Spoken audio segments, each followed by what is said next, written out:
Le Grand Matin Sud Radio, 7h-9h, Jean-Jacques Bourdin. Il est 8h24 avec vous, Benjamin. On parle des femmes et des hommes. Femmes, oui. Des et femmes. pourquoi expliquez-nous. Parce que les femmes s'occupent davantage des cadeaux de Noël que leurs conjoints. Ah bon ? D'où le titre choisi par le Parisien aujourd'hui en France ce matin, Le Père Noël est une femme. Oh, oh, oh, oh, oh. Tu as été sage ou pas cette année ? Bah oui, fini la voix grave du Père Noël, n'en déplaise à Éric Revel. Bah oui, c'est fini, le Père Noël est une femme. Selon une étude de l'IFOP ressortie par le Parisien, 62% des femmes s'occuperaient davantage de l'achat des cadeaux, des préparatifs des repas de Noël ou encore de la décoration du sapin que leurs conjoints. Mais les temps changent, les inégalités se réduisent. 62%, je le rappelle, en 2022, il y a encore 10 ans, 95% des femmes déclaraient assumer seules le choix et l'achat des cadeaux. Les temps changent, mais gare aux disputes. Tenez, 63% des couples confessent être déjà disputés pendant les fêtes de fin d'année. Vous êtes disputé pendant les fêtes de fin d'année, Éric Revel ? Bah, c'est pas un moment qui est si facile que ça en fait, hein, Noël. Oui. Hein, c'est un moment assez curieux, je trouve, à la fois familial forcément, et puis compliqué. Là, c'est la fin d'une année. Enfin, on n'a pas forcément un moral, je trouve, extraordinaire à Noël. Des fêtes, à l'approche des fêtes. Bon, maintenant, pardonnez-moi, mais pour moi, ça restera le Père Noël, mon cher Benjamin Glaise. Vous pouvez dire que ça, j'ai froncé du sourcil, mais vous pouvez débaptiser le Père Noël et l'appeler la Mère Noël. Puis vous pouvez aussi, vous pouvez décider. Enfin, moi, si vous voulez, je m'oppose à tout ce qui remet en cause les traditions. Voilà, je trouve qu'on n'en a pas énormément qui restent, qui sont solides, sur lesquels on peut s'ancrer. Vous êtes attaché aux traditions. Mais oui. Mais vous oui. aussi, Chloé ? Moi, je trouve ça très intéressant que ça se réduise à ce point-là. Hein. Les chiffres sont assez spectaculaires. Ah oui. Non, mais Ça que les m'étonne femmes pas. fassent plus de cadeaux, pardonnez-moi Chloé, qui pensent plus aux cadeaux au moment de Noël, oui, c'est sans doute vrai, dans beaucoup de familles. Mais de là, à imaginer qu'il faut que maintenant le Père Noël devienne la Mère Noël... Non, Mais à ce rythme-là, dans 5 ans, on sera à égalité. Hein. C'est assez. Moi, je trouve ça très intéressant. Il y a Moi, tout à être optimiste, je trouve ça très finalement. bien. Moi, je trouve ça très très bien que les hommes s'occupent des cadeaux aussi. Pourquoi pas ? Oui, mais enfin, non, vous mais n'êtes franchement, pas pour débaptiser le Père Noël en Mère Noël.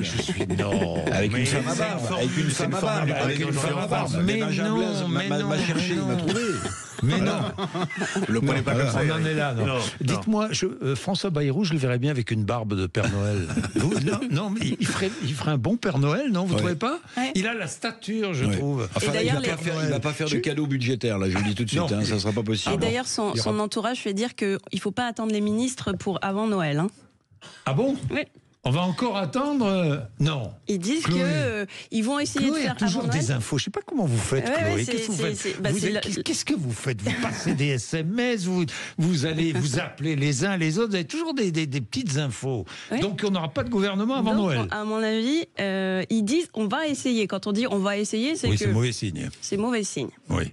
Et pour en revenir quand même à cet épisode, j'imagine les deux hommes dans le bureau d'Emmanuel Macron, vendredi matin. Emmanuel Macron qui est tout content, enfin qui se dit merde, il va falloir que j'annonce ça à François Bayrou, c'est quelle catastrophe et tout. Il faut que je lui dise que Sébastien Lecornu sera Premier ministre et que lui a proposé quelque chose, j'imagine, non, Chloé ? Vous ne savez pas ? Ça, je sais Vous pas. qui savez tout. Bon, savez ceci dit, tout. Jean-Jacques, Ouais, Je attendez, sais pas. attendez, Chloé. Mais Chloé, on peut mais comprendre- mais on non. peut comprendre que ce soit une humiliation. Si vous voulez, Bah que oui. ça soit Cazeneuve pour François Bayrou, Il a accepté. c'est normal d'accepter. Mais que ce soit quelqu'un de plus jeune qui considère comme moins expérimenté, c'est normal que ça passe mal. C'est normal que ça passe mal. Bon.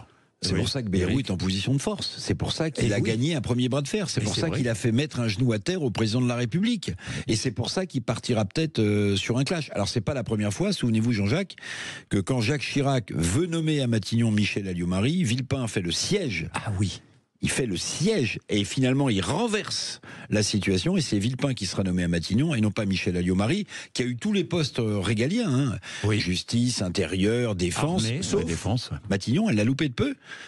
Villepin a dû pousser une colère avec le grand Jacques. Avec le grand Jacques, et donc là, avec le grand ou le petit Macron, ça dépend comment on jugera.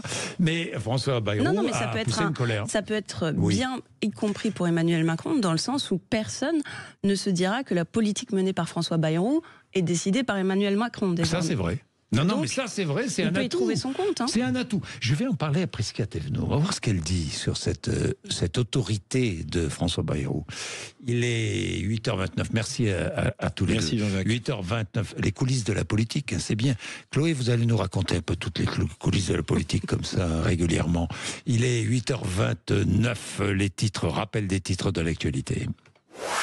Le Grand Matin Sud Radio. Avec Laurie Leclerc. Oui. Laurie. Attendu à Mayotte en fin de matinée, Bruno Retailleau fait escale en ce moment à La Réunion pour faire un point de situation. Les autorités craignent des centaines, voire des milliers de morts 48 heures après le passage du cyclone Chido. Le président Macron tiendra ce soir à 18h une réunion de crise.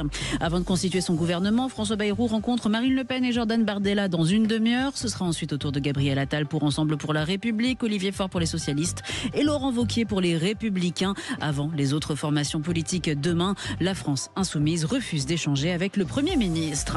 Dernière semaine du procès des viols de Mazan, le principal accusé Dominique Pellicot va prendre la parole pour la dernière fois aujourd'hui. Il aurait, selon son avocate, l'intention de s'excuser une nouvelle fois auprès de sa femme Gisèle Pellicot. Les 5 autres accusés pourront également prendre la parole. Le verdict est attendu pour jeudi. Le rugby, nouvelle victoire écrasante hier du Stade Toulousain en Champions Cup, 64-21 à Exeter. Retour sur ce match ce soir dans les vraies voix du rugby sur Sud Radio.